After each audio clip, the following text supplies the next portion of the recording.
Coming up next on The Voice of Alabama Politics, election status quo. Also, all 10 constitutional amendments pass. And in Alabama, it's the year of the woman.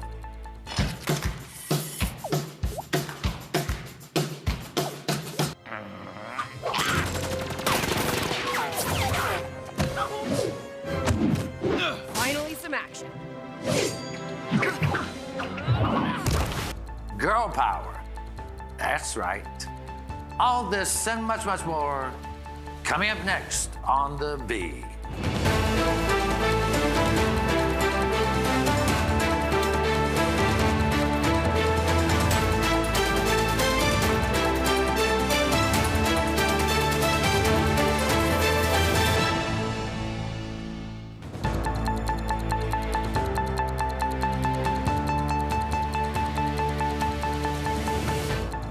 Welcome to The Voice of Alabama Politics, where we tackle the tough issues so you have the hard facts. I'm your host, Bill Britt, and I'm joined today by Susan Britt, research guru extraordinaire, Charlie Walker, assistant to the editors at APR, and Josh Moon, a predictor machine. A predicting machine, right? That's who you are, Josh. Welcome. I was hoping you would put genius in there somewhere, but that's fine. I meant to say predicting genius, but Josh called a no red wave. And I was no agreeing red with wave. him, too. He is a predicting machine. Also the columnist and investigative reporter at APR. Yeah. There you go. Yeah, but don't worry about those things anymore. I'm moving on. I'm in Nate Silver territory now, baby. You are, baby. You are.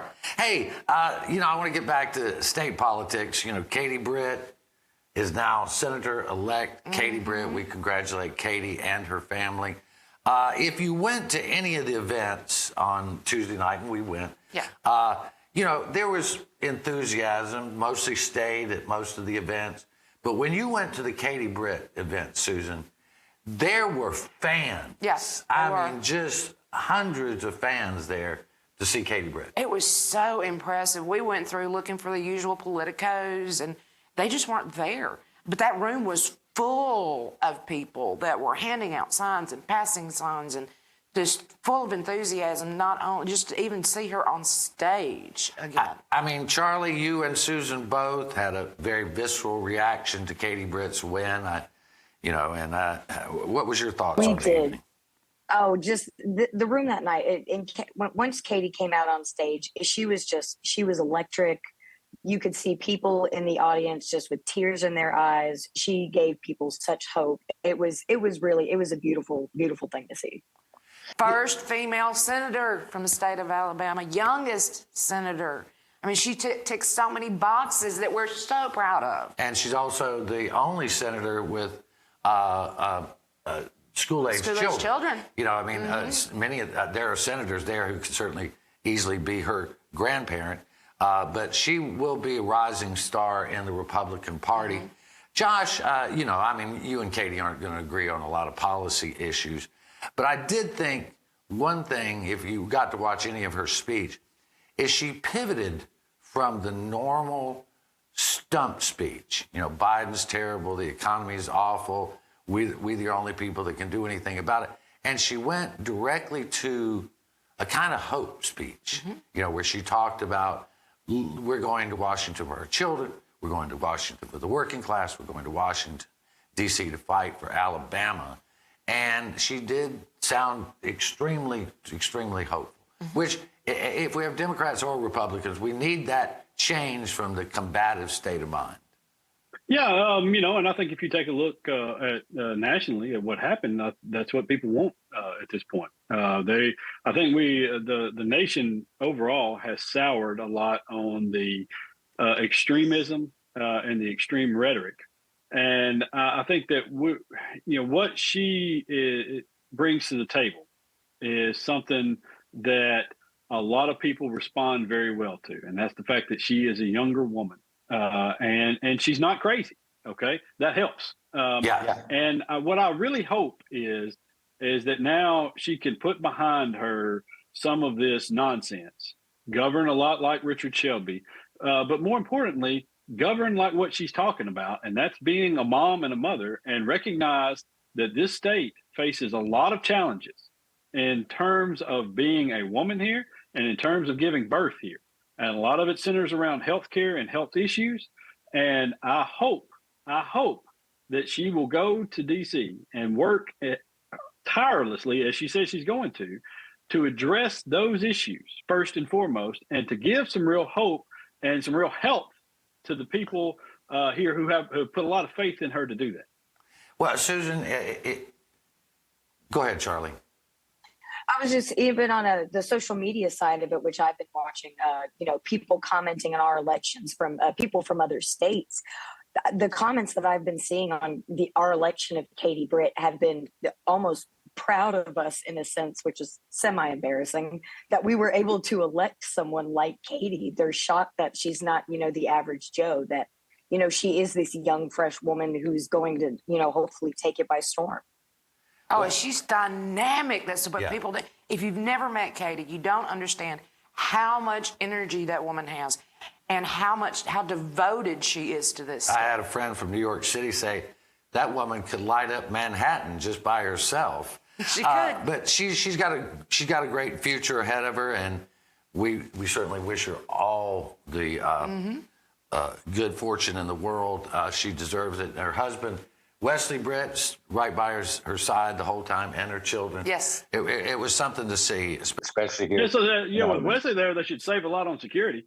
Absolutely. Well, at one point, I had to go to Wesley to find Katie because he was the tallest man in the room, so he could see everybody in the crowd. I want to move on here and congratulate Governor Kay Ivey, Absolutely. who won re-election for a second time.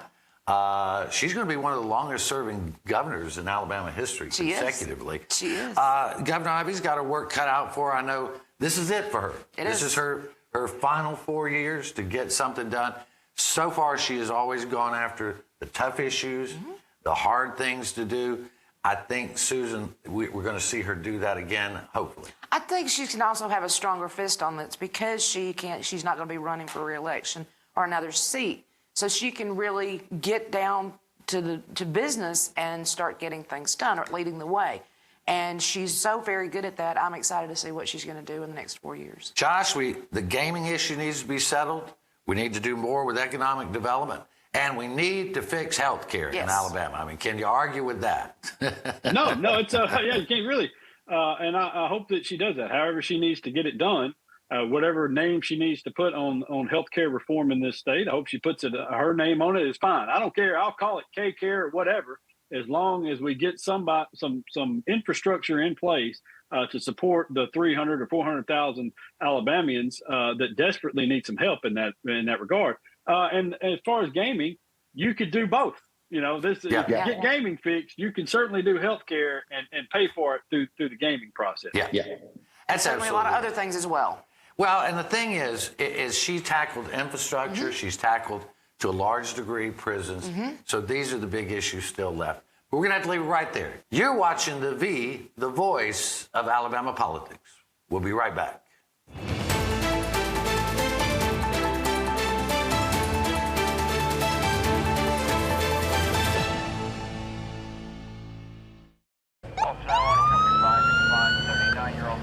Speed is one of the biggest factors in a fatal car crash. Your car stops, but your body does not stop at the same time. Your body keeps going, and that could be running into your seatbelt, that could be hitting the airbag. Something has to stop it, and unfortunately, it's something very hard. There have been times that we've come upon accidents where if people weren't speeding, they'd probably still be alive today. It's truly dangerous, and it puts everybody at risk. There's just no point to it. This kind of stuff has got to stop. There was an old woman who lived in a shoe. She had so many children, she didn't know what to do.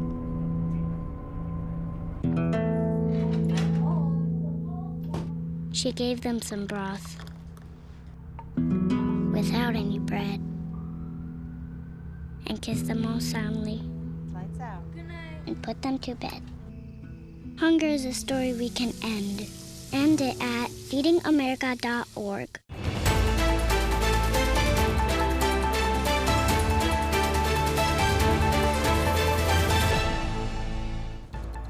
Welcome back to the voice of Alabama politics. sometimes we have to say in Alabama, the more things change, the more they stay the same. All the constitutional offices in the state stayed in Republican hands. The House and Senate stayed in Republican hands. Josh, even with some newly elected Democrats and Republicans, the balance of power stays exactly the same. It's status quo. Nothing changed. Yeah, it's listen. The Republicans have a stranglehold. The Democratic Party has had some struggles, as we might. I think that's putting it mildly. I was going to say that's putting it mildly. Yeah, well, I'm being kind today. I'm being kind. I've got my election predicting genius already confirmed, so I'm going to be kind to everybody. And so I just think that this is people have gotten comfortable. So I was talking to my wife the other night about why it's so hard to move incumbents out of office, and it's because of business. Businesses get used to dealing with certain people on certain issues, and they get comfortable. And right now, they're very comfortable with the Republican Party. They've been very pro-business. They've worked out a lot of things that have helped a lot of these businesses, and I think that's helped them maintain this control going forward. And Democrats have got to figure out a way to break that. Well, and speaking of business people, Ainsworth came in with 84%? 84% of the vote. He was the top vote getter, I think, in the state. I'm very proud of him. So congratulations. Yes, indeed. Well, and Steve Marshall thought he was running for governor this term, but he didn't, and I don't think he's going to get it the next term.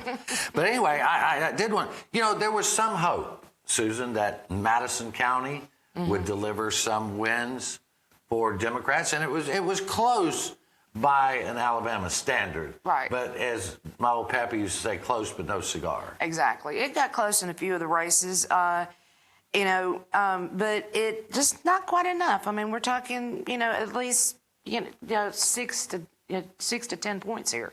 I mean, David Cole beat Maryland Lands. Now, he's going to have some problems, I think, after this election. District 10, even though he doesn't live there, Charlie.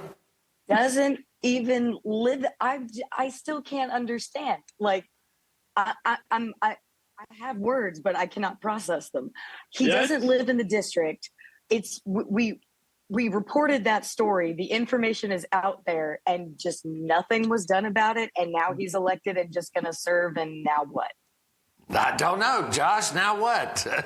Well, I think now that there has to be a challenge filed, and I'm assuming that there's going to be a challenge filed now that he's won. But and we'll see what a judge does. I think I personally reported on it, and I think there's more than enough evidence to show that he never lived at the house he claimed he lived at when he registered or he filed to run for office. But I think that it speaks kind of to the hill that Democrats have to climb here. They had really good candidates up there. All right, let's not knock it. Kim Caldwell-Lewis was very, very good. Got beat by Tom Butler. Mallory Hagan worked as hard as anybody I've ever seen work at a campaign, and is fantastic on camera and in interviews, and knows the issues as well as anybody I've ever seen. And she got beat handily. And Maryland Lands had support from Republicans, including the guy that held the office for several years. And she couldn't win up here. So it's going to take time. But what they did in this election builds for later. And I think that's the thing that Democrats need to understand and push forward on a lot of these races down the ballot. Hey, in Alabama, go ahead.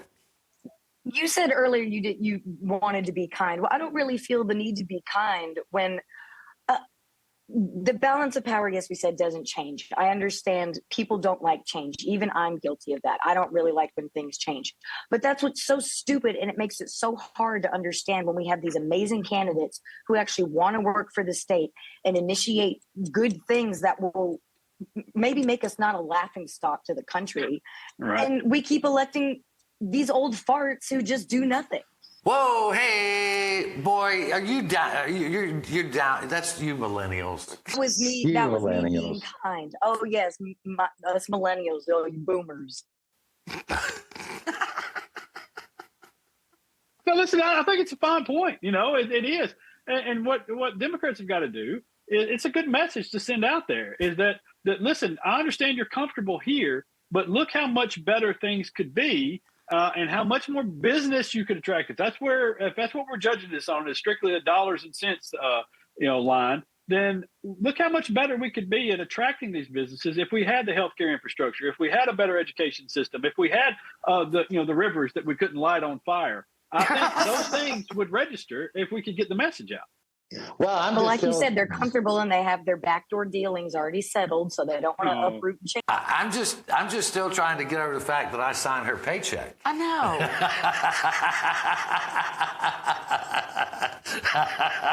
That's usually me that makes that threat. Yeah. Boy, I tell you, it's rough up here, Susan. And she would say, psh. Yeah, there you go.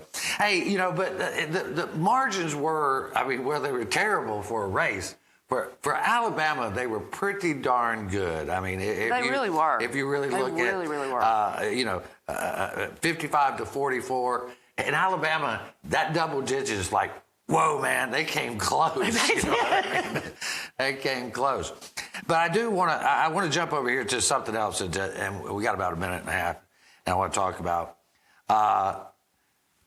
Philip Ensler out of the Montgomery area beat Republican Charlotte Meadows like a rented mule, Josh. Yes, he is a bright young man with a bright future.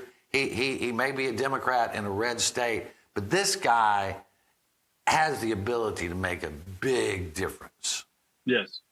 Philip first and foremost is a good person.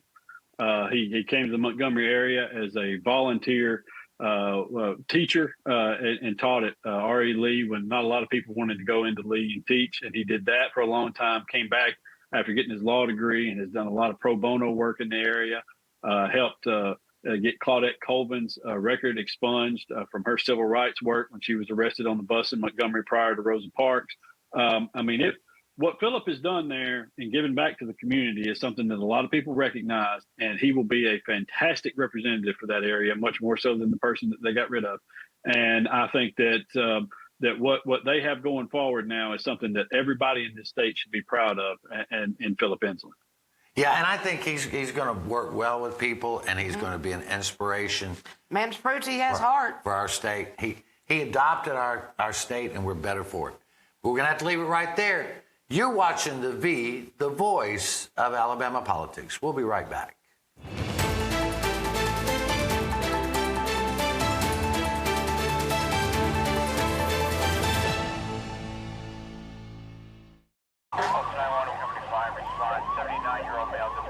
Throughout my career, I've seen many crashes, and a lot of the fatalities are from people who haven't worn their seatbelt. Cars have rolled over multiple times. I've had people end up in lakes, ravines. I've been looking for people in the woods for a couple hours before. Usually just about every bone in their body is broken, their organs have ruptured, and typically they die. You want to save a life, just simply click a button and put that seatbelt on. Seatbelts really do save lives.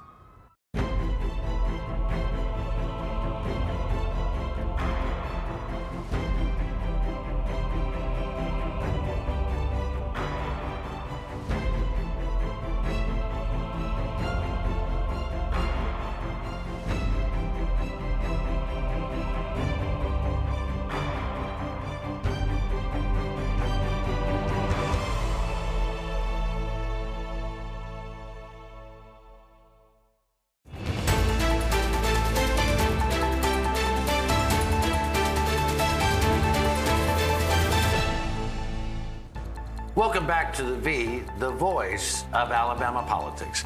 Josh, I really wasn't going to get into this, but since I called you a predicting genius, you wrote a column that came out before the midterm elections. You said there will not be a red wave. And even I, as much as I respect the work that you do, went, what do you mean, man? No red wave. Everybody has told us for the last, 6 months that this is a tsunami, and we didn't even get a red. It's more, as Colbert said, a pink trickle. Yeah, pink trickle. I was thinking of Jell-O. It was like the Jell-O didn't materialize. It didn't set. Yeah. No, listen. Honestly, when I wrote that, I kind of felt like I was cheating a little bit, and I was, because I had results that I could look at, and you could see what had happened in the number of special elections. I believe there were 5 special elections and and a referendum in Kansas that had already gone before us. In addition to that, we already had a number of early votes that were in where you could see what Democratic turnout looked like in a lot of areas. And so you just take the results of that and you look at the exit polls of what people talked about that led them to the votes that they had. And it seemed like such a no-brainer to me that abortion and the abortion issue and abortion rights, women's rights to their own bodies and the health cares and to making decisions about what they needed to do for their health and the health of the children that they were carrying, those things drove people to the polls. And that's what was the overriding issue, much more so than the economy or inflation or Joe Biden being unpopular or what crime or these other nonsense that was made up. You know, the inflation, the economy is going to fluctuate. The one thing that doesn't what's crazy to me your daughter is that. Pregnant. Okay, Susan was trying to say. Susan was trying to say something. I knew, and Josh, I agreed with you. Even I disagreed with Bill because I knew or I suspected that 60% increase in registered women voters. In fact, I asked James Carvell himself in an event what effect that was going to have on the election. And by Henry, I think we've seen it. Women showed up. The exit polls were showing that inflation was the biggest issue, and second behind that was Roe v. Wade. Well, I think in my mind, and Charlie, I'm going to get to you. I didn't mean to cut you off, but Susan's been trying to talk since Josh started. But to me, it was, and my valuation of this, and mine could be crazy, but Trump was on the ballot. Yep. Abortion was on the ballot. And the crazies were on the ballot. They were. And all three of those took a shellacking, to quote. I think January 6th got a lot of people's attention. Obama. Go ahead, Charlie. Oh, I was just going to say that the fact that they were all predicting the red wave and not even going out of thinking to give women credit that we would turn out to, vote to protect our own bodies, just I thought was absolutely insane. Just thinking that we didn't give enough of a crap to even consider that we would all go out to vote. Listen, there were a number of polls, and I'm talking about exit polls. I'm not talking about the other polls that people were, when you were calling, because I didn't buy a lot of that. But that we're talking to men, and you could see a change in men who had daughters. The fathers out there of daughters, and the change in which way they were voting based on the abortion issue almost completely. And it was a stark contrast in that. Well, this thing affected people in their homes. I also think that people looked at, Republicans are taking the House, but by a slim majority. And Senate's going to be up for grabs. We won't know until Georgia's out of the way. But what we are seeing here is more of a return of some of the Republican Party to a want for civility and a want to get rid of the crazies. Stability in general. If you look at Chris Sununu, you look at DeWine, some of these governors that won big. I mean, these are people that are actually normal Republicans. Yeah, I think January 6th really got a lot of people's attention about how crazy and out of control things can get. Yeah. And I think the American people saw it and said, whoa, hold on a minute. I mean, you look at the governor's races in Michigan and places like that. They want civility. They want competence. I want to talk about a little bit here. Let's see. Ensler had a big night. Republican newcomer Rick Rehm, is that how he says his name, or is it Rehm? Yeah. I think it's Reams. He defeated Dexter Grimsley. By double digits. Yeah. In a Democratic district, Josh. Yeah, this was Rehm, who I'm assuming that's how you say his name, because you wouldn't know because he's done so little campaigning. He had, in the middle of September, late September, okay, the man had no campaign website, no campaign Facebook page, had not taken in a single donation from anybody. His only money at that point had come from the Alabama Republican Party, which had paid to put him on the ballot. He had gone to no events. He had not even posted on his personal Facebook page that he was running for office. Well, Nobody knew. John Wall, the chairman of ALGOP, personally recruited him to win, to run, and darn it, this guy just didn't wipe the board with a three-term incumbent, Susan. He did, and wiped it very well. He did. I have a hard time giving him credit. He just didn't do anything. He just relied upon the fact that the district got a little more Republican in the last redraw, and the fact that you had a lot of straight ticket voting out there. That carried him he deserves no credit, none for that, John. Come on, leave Brittany alone, right? Leave Rick alone. Rick doing his job. Listen, it was a great move by John Wall. I'm not saying otherwise. He looked at the numbers and said, we can certainly win this district. And he put a guy on the ballot and had him do nothing and say nothing, which I guess we could say is maybe the best thing that Republicans in Alabama could do. Just get on the ballot and do nothing and say nothing. Well, that's always what I said. If I ever ran for office, my slogan would be, I will do nothing more than my opponent. But real quickly, Vivian Figures beat back her substantially, her 66 to 32. Yeah. She wiped the floor with them. And Vivian. The citizens of Alabama voted to recompile and take the racist language out of the Constitution, and they passed 9 other amendments. One of which never seen it happen before. But we're gonna have to leave it right there. You've been watching the voice of Alabama politics. You watch us because we watch them.